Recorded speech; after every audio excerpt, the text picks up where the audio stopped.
Assalamualaikum. I'm Yanti Suzana binti Baharul. I'm from Seremban.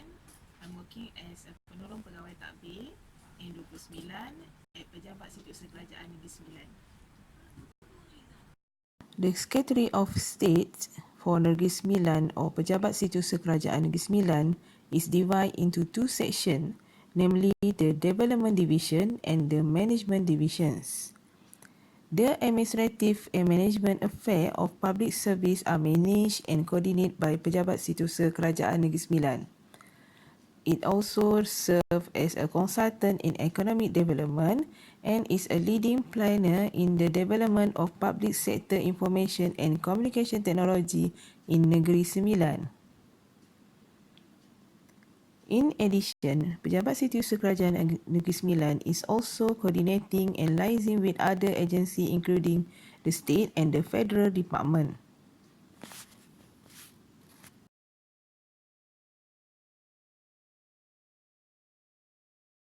Pejabat Setiausaha Kerajaan Negeri Sembilan operates the 5 main rules as follow. Leading the administrations and management of public service in Negeri Sembilan, economic development management consultant in Negeri Sembilan, plans for the development of public sector information and communication technology in Negeri Sembilan, coordinator and consultants for various areas of state management, liaison with other agencies in Negeri Sembilan, state government, federal government, statutory bodies and local authorities. Occur in organisation, competency were meant to change the traditional personnel management into strategic human resource management. However, in the development of better and strategic services, human resource development management is paramount to ensure that the employee and staff of the Negeri Sembilan government administration provide quality services. To ensure that all employee and staff need to equip themselves with appropriate attitudes, skills and knowledge through a well-planned human resource development program based on competency development and continuous learning. The implementation of the Malaysian remuneration system for 1st November 2002 on the basis of competency on continuous learning is aimed at promoting personal development, knowledge acquisitions, skill, creative and innovation. But the management of this policy does not have a high impact on change.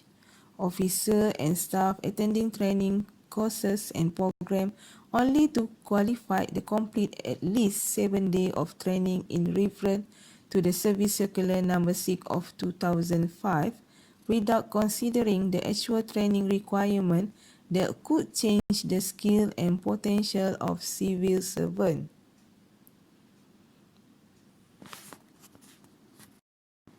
Factor of change in organisation is educational qualification versus current skill experience.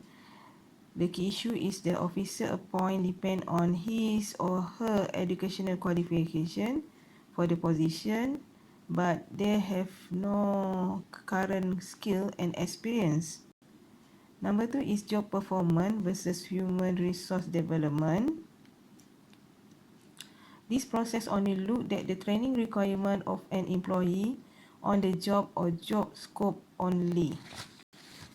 Third is establish circular policy internal guidelines.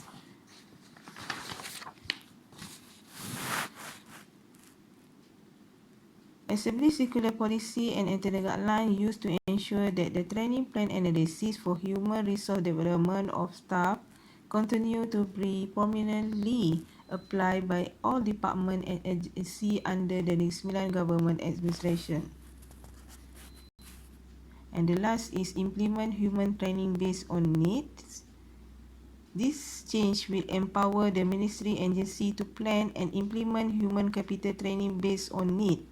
It also will outline the basic principle and approach for developing human capital to create a dynamic future force with high-level thinking and digital competency.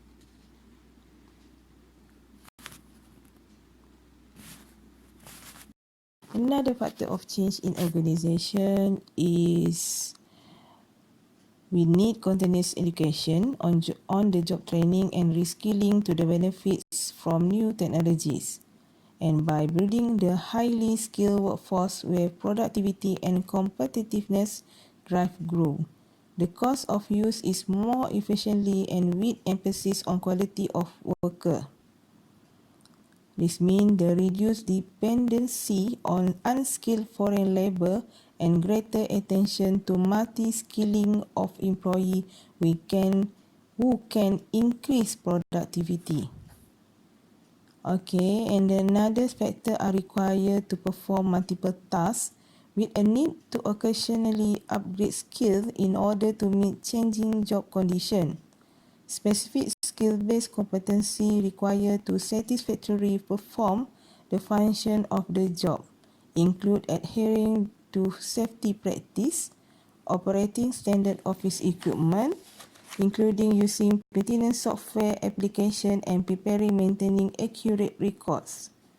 The ability is required to schedule activity and meeting, gather and collect data, use job-related equipment. Flexible is required to work with others in a variety of circumstances. Work with data utilizing defined and similar process and operate equipment using standard methods. Responsibility include working under limited supervision, following standard practice, and without more leading, guiding, and coordinating others. Type of change, transformational change is a shift in the business culture of an organization resulting from a change in the underlying strategy and process that the organization has used in the past. Transformational change, on the other perspective, is a transformational radically fundamentally alter the organization at its core. Organization may undergo transformational change in response to crisis or in order to reposition themselves in the markets. Technology change. When we discuss about technology change, the main challenge is introducing the technology change in any organization is to determine and identify appropriate place to implement IT, budget, and system. Contingency approach is important in organization because of the learning experience from certain situation and using this experience in managing future prospect of such situations. An advantage of contingency theory is that the managers adapt themselves to external change and pressure, and with time they become experiential leaders who are able to develop their skill in multiple areas. Change tool is often referred to as one-size-fits-all technique. However, it is only a broad principle for planning change where the application requires customization to meet the need of the organizations. Change tool can divide into qualitative approach and quantitative approach. Leveraging knowledge is about enhancing organizational intelligence by creating a system that enables people to improve their work process in order to expand their quality of work life. The system involves capturing, sharing, and using the idea and experience of worker, customer, and supplier to establish enterprise knowledge based on the shareholder values. Leveraging of knowledge refers to the application of understanding, insight, skill, and intelligence to a new finish. To clearly understand and the international capital of the business is so far the best approach to leverage knowledge management. In business process re-engineering, The companies have to evaluate their organization structure to staff the new process. First, the competency needed to execute the function of the process have to be defined. At the same time, the competency of existing employees have to be evaluated.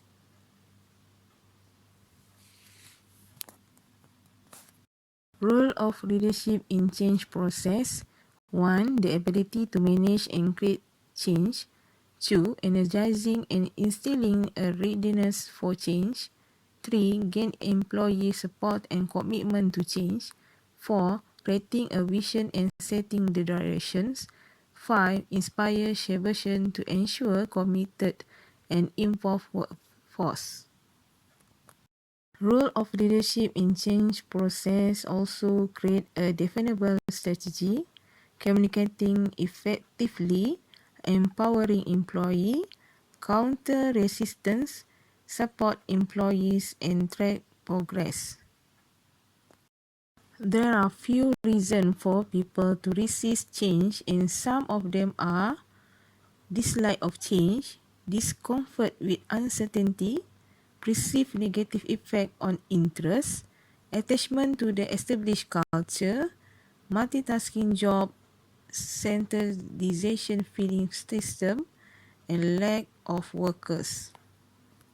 Strategy in communicating change communication. 1 is ensure people understand what is going to happen and what is required of them. Communication strategy need to ensure that there is no message overload or message distortion. Second is similar on top management, but pay attention to identify alternative interests that may disrupt the proposed change.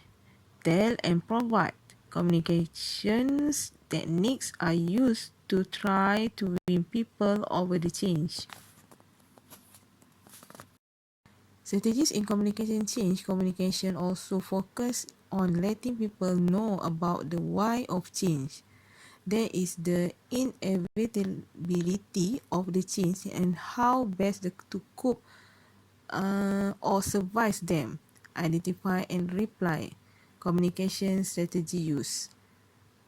Lastly is focus on ensuring people share similar value and is aware of what action are appropriate to this value. The focus of the management is output to the change through shared value and the use of positive strategy. Understand and explore interaction are used to engage in dialogue about the change. Consolidating change, enhancement of delivery system effectiveness. Given that customer expectations and growing stakeholder, then the Human Resource Management Division should give more efficient and effective service. To increase customer satisfaction, the department has begun enhance and improve delivery system to achieve excellent levels. Therefore, the training program should give focus on improving service customer, reduction of public complaint, communication, implementation, and monitoring transparent and efficient working process and procedure effectively. Second is creation of career development program which is designed. Our department create a high potential development program of official by increasing organizational effectiveness. Various program career development, development leadership and has been systematically implemented and effective. Among the program held are effective supervisory courses, leadership and organization management course, and team strengths courses. This is to ensure the employees are in full compliance caliber and able to lead the leadership. This program can also increase commitment, motivation, and employee satisfaction. Thank you. That's all about change the traditional personnel management into strategic human resource management in Pejabat Setiausaha Kerajaan Negeri Sembilan.